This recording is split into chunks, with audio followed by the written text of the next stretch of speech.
nasikia uchungu. Kennedy Onyango alikuwa tumaini yangu, lakini kwa sasa Mungu atabaki kuwa tumaini yangu. Juu sioni hali yoyote, sioni haki yoyote ikipatikana. Hadi mimi hapa nilipigiwa simu na Dennis Itumbi akiniambia rais anataka kuongelesha mama.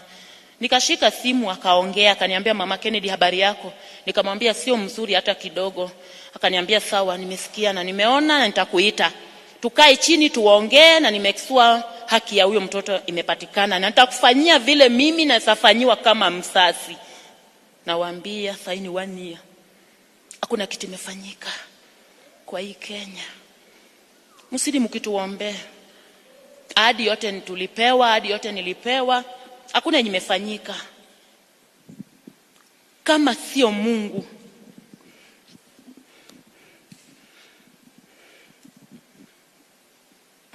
Kama sio Mungu.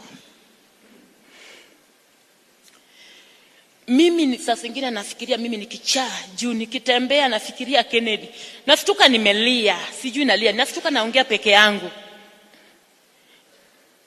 Sai watoto wangu wakati kama hii weather ikiwa mbaya, wenye wanajua hiyo ugonjwa wanalalanga chini, wanaumwa. Mtoto anatoka nje tu akiwa kwa sawa, akifika kwa nyumba analala eti mama naumwa na hapa, naumwa na hapa, na unampeleka hosi.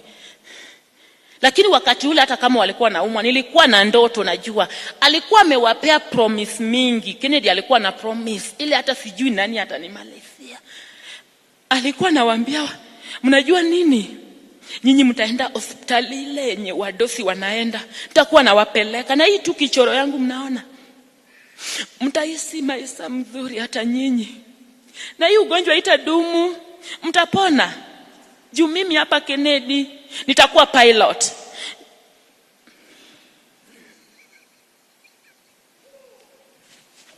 Aliniambia mama, hata kama uko na wagonjwa nitakujengea nyumba. Utaishi kwa nyumba yako. Mimi sitajenga kwangu kabla nikujenge. Usinione mimi sina umri. Mimi ni bright.